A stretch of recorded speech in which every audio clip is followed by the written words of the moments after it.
Este es mi coche actual, el último que me he comprado. ¿Y por qué? Bueno, el primer motivo es el precio. Lo encontré con un cartelito aparcado y no pude resistirme a la oferta. En 10 minutos lo estaba probando y al momento casi ya me lo compré. Es el coche que menos he revisado y menos he probado al comprarlo. Directamente ni abrí el capó. Como digo, cuando el precio es bueno no te puedes poner quisquilloso. Y además el vendedor me dio muchísima confianza. Me dijo desde el primer momento cuáles eran los problemas del coche, porque claro, para que sea barato tiene que pasarle algo, y le pasaba, está roto. Así que en este vídeo os voy a explicar cómo lo he arreglado. Cosas que ya he enseñado en anteriores vídeos, pero lo voy a resumir un poco. Fue limpiar el motor porque parecía que no lo habían hecho en la vida y lo dejé como nuevo, daba gusto tocarlo, que era precisamente lo que había que hacer. Que meter mano a un motor cuando está todo lleno de grasa y suciedad, pues como que no dan ganas. Aquí podéis ver la diferencia del antes y el después. Lo hice con una limpiadora de vapor y agua destilada. También le quité unos arañazos que tenía en la luna muy grandes y me molestaban mucho al conducir, se veían todo el rato, con óxido de cerio y una pulidora. Lo siguiente fue lo más importante y era uno de los motivos por los que el coche estaba roto. Cuando tú parabas el coche, si intentabas acelerar, vibraba simplemente, no aceleraba. Había que soltar el freno, dejar que cogiese inercia y luego ya podías acelerar. El motivo de esto es que la transmisión nunca había tenido mantenimiento, el aceite estaba negro, fue cambiárselo y mejoró por completo. También cambié la radio de serie porque no se oía muy bien, por una con pantalla más moderna que tenía GPS y todo eso. Va bien, pero al principio me apañaba de otra manera. Encajé mi GPS en el cuadro, que va muy bien y llevo toda la vida usándolo, y también le puse un puerto de audio a la radio de serie, un auxiliar. Os voy a explicar cómo lo hice porque es un truco muy útil. Primero se coge un conector típico de estos de ordenador, puede ser el de un ventilador o cualquier cosa, y se sueldan los tres conectores a un jack de audio. También se necesita un jumper, que son estas piececitas que cierran un circuito en los discos duros o en las placas base. Se desconecta la radio y por detrás traen un conector de un color así llamativo. Cada una tendrá el suyo, pero por ejemplo en Honda son así. Para saber dónde ponerlo exactamente dejaré el esquema en la descripción, pero el jumper es lo que activa ese modo y los conectores son los que transmiten el audio. Por eso se pone el típico puerto donde se conectan los cascos, para luego coger un cable y poner el MP3, el móvil o lo que te apetezca. Luego, cuando compruebas que funciona y sobre todo que se oye por los dos altavoces, no en mono, es cuando puedes coger un taladro y hacer un agujerito en el salpicadero, yo lo hice en la radio, para pasar ese conector. Así se queda integrado y parece de serie, no queda como un pegote. Luego vuelves a cerrar la radio y ya tienes toma auxiliar. Realmente es algo que puede hacer que te quite las ganas de comprarte una radio nueva, porque con esto es más que suficiente y 300 euros de la radio táctil esa pues duelen. Después de haber arreglado la transmisión, el coche era utilizable y de hecho así lo hacía para diario, pero seguía funcionando mal. En cuanto le pedías un poco, empezaba a dar tirones y al final fue algo casi constante. Pero bueno, eso lo enseñaré al final porque fue lo que más me costó, ya que no soy mecánico. Así que empecé con lo que más o menos me manejo, que es mejorar la estética. El coche tenía, pues eso, lo típico, arañazos por todas partes, golpes, faros desgastados. En la parte trasera había tenido un pequeño choque y el maletero estaba abollado hacia adentro. Bueno, la insignia esa también era criminal, porque poner Type R y un escape gordo a un coche así, que es un urbano de menos de 100 caballos, es un poco ridículo, pero bueno, eso daba igual. En resumen, el coche no estaba muy bien estéticamente, pero luego comprobé la mecánica e incluso tenía un libro sellado con los mantenimientos. El aceite estaba recién cambiado, el anticongelante también estaba muy bien, por lo que al menos lo básico estaba hecho. Y algo que me ayudó muchísimo a avanzar rápido con este coche, es decir, hacer un día una cosa, luego otra, fue que tenía mucho espacio interior, me cabían todas las herramientas, todo lo que necesitaba para trabajar con el coche, desde aspiradoras, vamos, cualquier cosa. Incluso esto hizo que pudiese avanzar más con otros proyectos, por ejemplo, comprar un montón de muebles o cosas para una furgoneta que estoy camperizando. Podía llenar el coche entero sin problemas, incluso meter un par de bicis. Y esto es algo que me ha gustado tanto que lo tendré muy en cuenta para mi próximo coche, porque en otro de los que tengo actualmente lo llevo hasta arriba, pero directamente tocando el techo porque no me cabe casi nada. Bueno, una de las cosas que menos me gusta es limpiar, y me tuve que tirar 2 días con este coche, uno para el interior y otro para el exterior. En el exterior, aparte de hacer una limpieza a fondo, que ya expliqué cómo se hacía en otro vídeo, y tampoco es algo muy difícil, enjabonar, aclarar, descontaminar, ese tipo de cosas, lo que hice fue quitar todos los añazos que tenía, al menos en la medida de lo posible. Es algo que se podría hacer con una pulidora bastante mejor, pero lo hice con la mano y un trapo porque como era de noche y por ahí vive gente, no quería molestar. El proceso es igual de efectivo, lo que pasa que tardas más, pero te evitas comprar una máquina si no la tienes. Solo hace falta un trapo de microfibra, pulimento o polis en otros países y paciencia para estar frotando en círculos un buen rato. Y como ver a un tío frotando un coche durante horas no es algo muy entretenido, directamente os pongo el resultado del antes y el después. No creáis que es retoque fotográfico ni nada similar, simplemente es por agilizar el vídeo. Ya os digo que no hay ningún truco y se pueden mejorar muchísimo los defectos que tengamos. Por ejemplo, en los espejos retrovisores, que siempre se rozan, podemos dejarlos como nuevos. Otra cosa que se arregla muy fácil y queda muy fea es que los plásticos con el tiempo se quedan como blanquecinos. Tú cuando los limpias y están mojados se ven bien, pero al rato de estar secos están mal. Bueno, esto le puedes dar un limpiador de salpicaderos o un hidratador de plásticos. Con eso mejoran mucho. Para dejar bien los faros se hace igual que con los arañazos. Pulimento, frotar, echarle ganas porque esto se tarda bastante más y mirad la diferencia del antes y el después. Y ahora sobre las insignias, no os lo toméis a mal los que les guste poner estas cosas, pero a mí me parece una cutrada poner una pegatina de los chinos que no tiene nada que ver con cómo es el coche realmente, no es Type R. A mí no me gustan ni siquiera las de serie, así que algo así mucho menos. Con un quitador de alquitrán se van como si nada. El tubo de escape iba tan justo que rozaba con el parachoques y hacía ruido. Al principio no pensaba quitarlo, pero cuando me di cuenta de eso dije, venga, fuera y vamos a dejarlo aunque sea de serie. Pero quedaba súper feo, como un trozo de tubo cortado, así que le puse uno más pequeño. Y quedó muchísimo mejor, como tipo mini. Os dejo echarle un vistazo del antes y el después para ver si notáis diferencia y pasamos al interior, que ahí estaba muchísimo peor. O sea, esto da asco. Se supone que es para sujetar el móvil, pero lo único que hace es derretirse con el sol y quedar como un moco ahí en todo el salpicadero que cuesta bastante de quitar. Eso sí no te deja restos de pegamento, que encima no puedes quitarlos con disolvente porque quitaría la pintura. Luego también me encontré unas zapatillas sucias y parece que cada coche que compro está más sucio que el anterior. Este incluso parecía que tenía moho, pero moho de esa de bacterias que se forma en la comida, mirad ahí, y tenía manchas que prefiero no saber de qué eran. Y lo peor es que no era solo el asiento del conductor, que eso puede ser normal, manchar un poco donde pones el culo, pero era el respaldo, el asiento del acompañante, que como veis estaba mojadito, ¿sabes? No sé cómo, pero estaba muy sucio, ¿sabes? El reposabrazos, todo daba asco entrar ahí, sobre todo con una linterna como estaba ahora. Detrás manchas de chocolate, vamos, de todo. Estaba para meterle fuego y comprar unos asientos nuevos, pero como tienen airbag y no se pueden cambiar así como así, pues me decidí a limpiarlos con amoníaco, agua a partes iguales y solo con pasar el trapo un poco ya se impregnaba, o sea, se quedaba marrón. Así que utilicé una aspiradora de líquidos que viene muy bien para hacer estas cosas y así no tenía que tocarlo con la mano y un trapo. Y como veis el agua que sale es como amarilla, casi pis.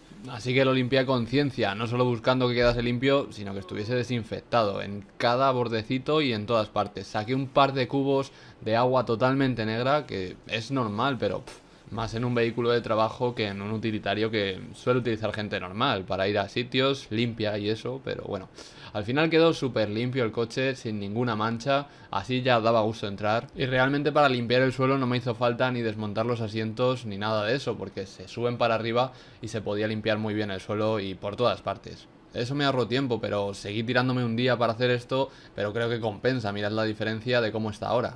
Que mirándolo al detalle de cerca y con una luz se ve como si estuviese nuevo de concesionario. Luego las alfombrillas podía haberlas cambiado, pero tenían unas formas muy raras y no iban a quedar muy bien, o me iban a costar caras.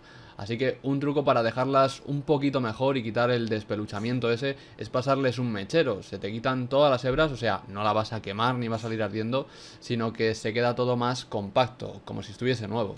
Esto es mucho mejor que pasarle una cuchilla o cortar los hilillos porque así no vuelve a pasar, al menos en muchísimo tiempo.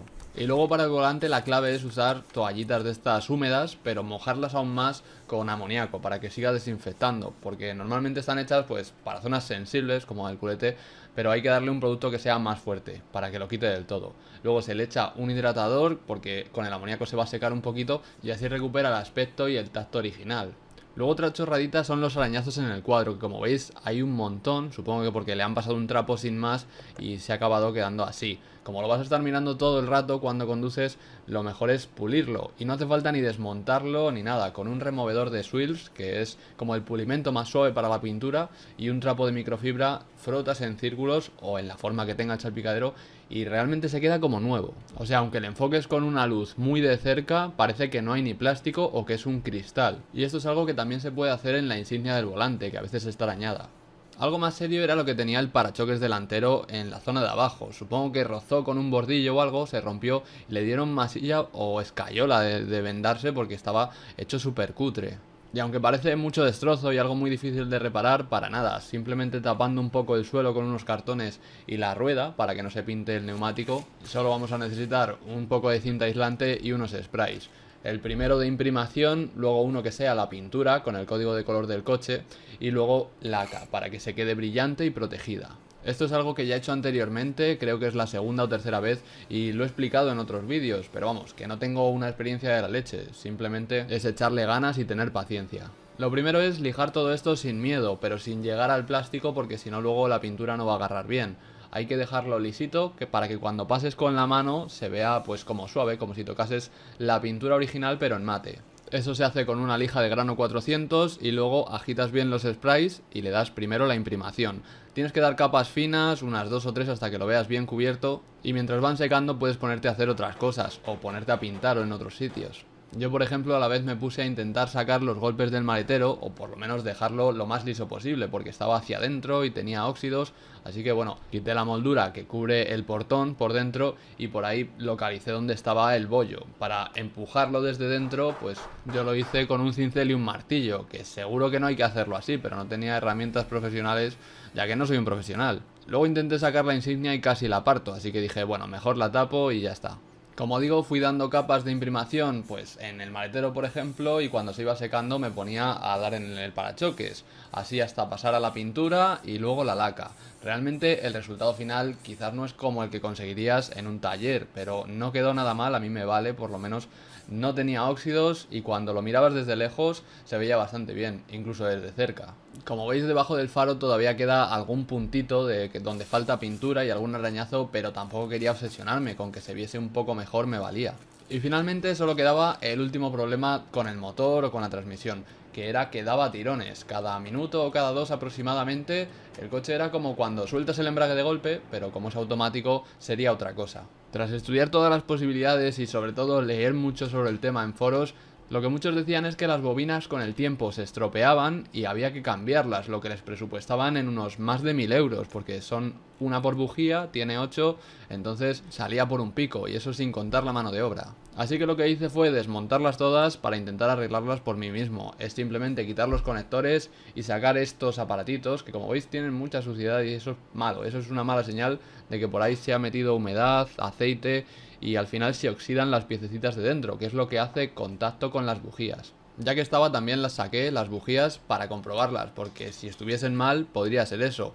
Para quitarlas en estos motores que están tan adentro enroscadas se utiliza una llave con extensor y luego para cuando ya están desenroscadas se utiliza la misma bobina para sacarlas porque se engancha y así sale. Tras sacarlas y verlas había dos noticias, una buena y una mala. Las bujías estaban en buen estado, o sea, el motor estaba bien, pero significaba que no era eso, sino que había que seguir buscando. Las bujías cuando están en buen estado, si no queremos no hace falta cambiarlas, podemos limpiarlas con un cepillo de metal y luego con un limpiador de contactos, pero es importante que sea el específico, el limpiador de contactos, porque no deja residuos ni conduce la electricidad, mientras que el WD-40 normal sí que deja algo para proteger contra el óxido y lubricar, pero aquí en la electrónica no viene bien, o sea que el normal te sirve para todo menos para esto. Bueno, desmontar las bobinas como veis es muy fácil, tienen como dos partes, se separan y dentro hay un muellecito con un fusible. Pero veis que todo tiene como un polvillo blanquecino, eso es malo, son como residuos, carbonilla, no soy un experto pero eso no tiene que estar ahí, hay que limpiarlo. Podemos utilizar un cepillo de nuevo de estos de metal que quepa en el agujero, pero sin pasarnos con la fuerza porque se empieza a romper el plastiquito. Cuando se quita lo gordo y ya no salga más polvillo de ese, podemos darle con el limpiador de contactos e incluso llenarlo, o sea, poquito a poco ir echándole gotitas hasta que rebosa y luego ya dejarlo evaporar. Así es como vamos a conseguir que quede más limpio y haga todo mejor contacto. También limpiamos el fusible y el muellecito. De la misma manera, se lima un poco primero con el cepillito y luego se le da el spray de limpiador. Como veis, solo con esto empieza a perder el color blanquecino y vuelve a coger color de metal. Pues eso es lo que tenemos que conseguir con todas las piezas. Mirad la diferencia de una limpia y otra que no. Es algo que se nota bastante más en esta otra, que como veis una está ya negra y limpia y la otra como llena de polvo.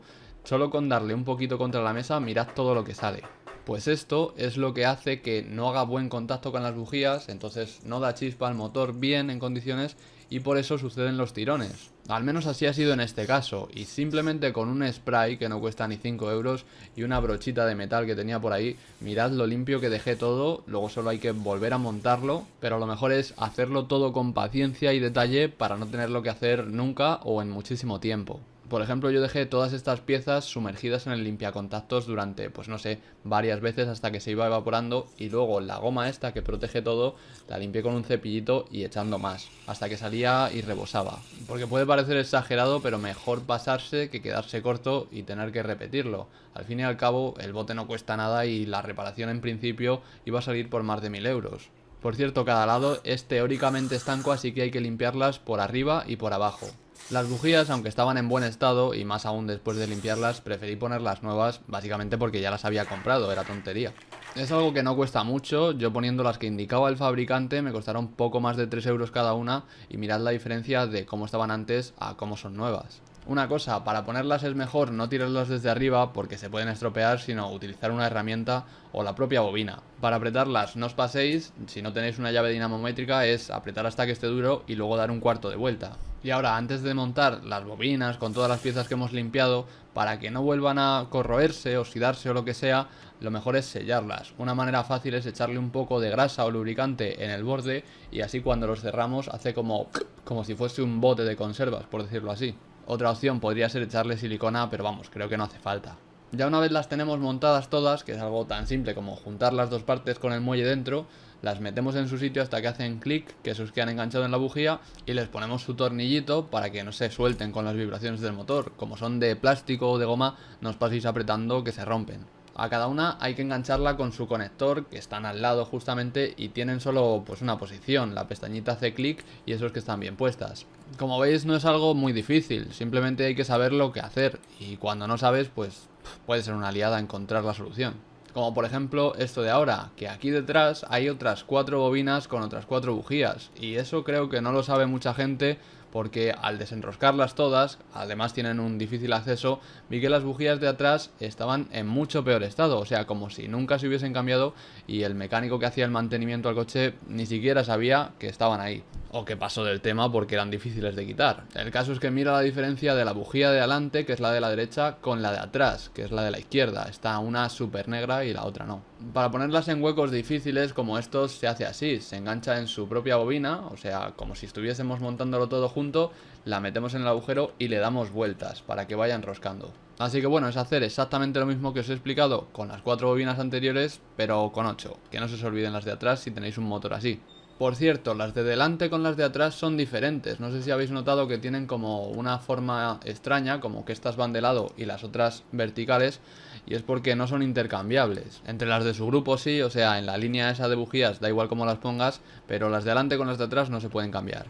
Por eso veo mejor hacer primero unas y luego otras para no liarse. Luego el plastiquito este que protege el motor no es obligatorio, pero queda mucho más bonito y son 2 tornillos. Si aún así el coche sigue haciendo vibraciones raras o dando tirones, puede ser el cable del acelerador, que no está suficientemente tenso y es como ajustar el freno de la bici, tirar un poco de esa tuerca. Otra posibilidad, que haya que cambiar el sensor CKP. Son unos 20 euros y a mí no me hizo falta. Ahora el momento de la verdad. Si arrancamos y suena raro, apágalo porque has conectado algo mal. Si arranca bien y suena bien, eso está genial. Yo fui a probarlo y estuve exigiéndole más al coche, haciendo, pues no sé, aceleraciones desde parado, subiéndole un poco más la velocidad que normalmente, para ver si daba tirones en algunas condiciones de exigencia, pero para nada, o sea, se arregló completamente con un coste casi nulo. Y gracias a eso he conseguido un coche decente por 2 duros con el que moverme por ciudad, porque con un MX5 es algo complicado. Aquí te hacen ir a 70 por contaminación o cosas así. Son el tipo de situaciones con las que no disfrutas de ningún coche. Así que al menos este es muy cómodo y muy fiable, que fue el segundo motivo por el que me decidí por él, ya que decían que con este motor era uno de los coches más fiables del mercado, así que pensé que aunque estuviese roto, no podía estar muy roto. No sé cuánto tiempo lo tendré porque estéticamente no me enamora precisamente. Este tipo de coches no me suelen gustar mucho y luego tampoco tiene mucha potencia. O sea, no es que para el uso que le voy a dar la necesite, pero sí que me gusta tener al menos un poquito más. Luego también que es automático y aunque me ha sorprendido muchísimo lo bien que funciona, prefiero quedarme con un manual, al menos hasta que los coches sean eléctricos. Y ya está, espero que os haya gustado el vídeo. Si no estáis suscritos al canal, igual no sabéis de qué va esto, pero los que estéis suscritos Seguramente estáis esperando un vídeo de la furgo y me lo habéis dicho cientos de veces sin exagerar, ya sé que os gustaría tener el vídeo, pero la humedad, va a sonar a excusa tonta, pero la humedad del clima que hace ahora no me permite ni lijar, ni pintar, ni pegar, o sea, no hacer nada, porque o el coche está helado, o está mojado, o yo me estoy helando, ¿sabes? No se puede hacer nada. Tampoco puedo hacer como con este coche, meterlo en el garaje y trabajar con él porque la furgoneta es demasiado alta y no cabe. Así que la llevo clara, no sé muy bien qué hacer, puedo enseñaros lo que he hecho hasta ahora o podéis esperaros más hasta que haga buen tiempo y se pueda hacer cosas.